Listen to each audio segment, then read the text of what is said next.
Cuando se habla de potencia objetiva, ¿el término objetivo no implica la realidad de la cosa que es objeto?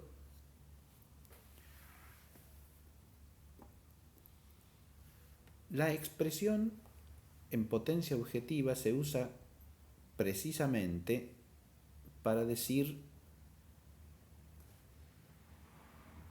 que una cosa está presente en la inteligencia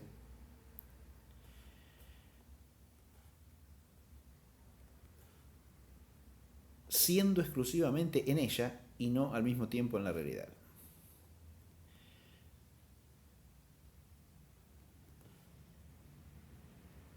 Así se dice que está en potencia objetiva la idea de una cosa factible en la inteligencia humana, y así se dice también que está en potencia objetiva toda esencia posible en la inteligencia divina. De manera tal que ahí la expresión potencia objetiva no implica en modo alguno precisamente la realidad de la cosa que es objeto. Esto pudiera parecer un uso inconveniente del término objetivo si uno hace hincapié en que objeto es la cosa real en cuanto está frente al cognoscente.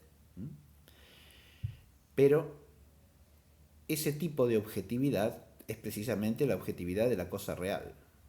Hay cosas que tienen otro tipo de objetividad y sin embargo hay que llamarlas objetos en el sentido de que son algo inteligido, y en cuanto algo inteligido son objeto de la inteligencia, o sea, son término objetivo de un cierto acto de entender. Pero allí la palabra objeto está dicha por analogía, claramente, ¿no? Lo que hay que advertir es que aquello que hace que llamemos objeto a la res, a la cosa real que enfrenta al cognoscente, acá se aplica por analogía en cuanto a que hay algo inteligible e inteligido, que sin embargo no es una cosa real distinta, sino que su ser es el de la propia inteligencia que entiende. Hago la siguiente aclaración.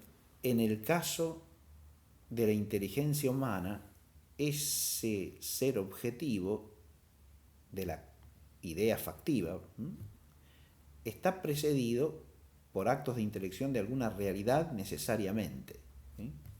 De modo que, aun en el sentido primario de que el objeto es la realidad, la res distinta del conocente en cuanto conocida, aún en ese sentido, acá hay algo que queda porque las determinaciones que entran en la constitución de la idea factiva han sido previamente objeto de intelección en el sentido del objeto real, ¿no? De una res que se hace objeto. Pero, de nuevo, acá tenemos que aplicar la analogía y la máxima distancia analógica, porque cuando pasamos a la inteligencia divina, precisamente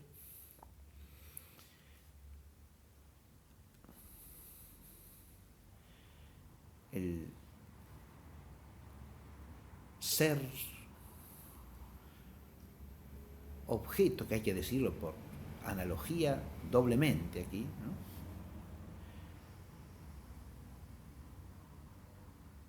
En modo alguno puede implicar una realidad distinta del ser de Dios que sea término de una potencia activo-pasiva que recibe su forma, ¿no? Eso es lo propio del conocimiento intelectual en un ente finito, pero nunca en la inteligencia divina, porque la inteligencia divina es desde luego puro acto.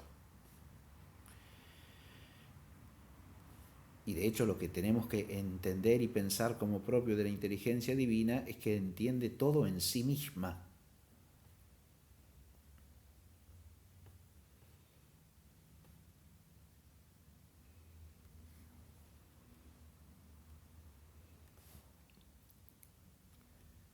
Pero al entenderlo todo en sí misma, esas razones que están en la propia inteligencia divina, como razones de las cosas distintas de Dios, se pueden decir, por cierta analogía, objeto de la inteligencia divina, ¿sí?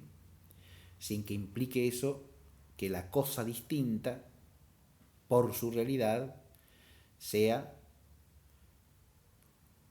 la causa formal extrínseca intencional de la determinación recibida en la inteligencia divina, porque eso sería poner pasividad en la inteligencia divina. Lo único que hay que hacer en este caso es el esfuerzo de entender esa potencia objetiva por analogía, ¿no? Y purificar la denominación analógica de todo aquello que es incompatible con la perfección del acto de entender divino.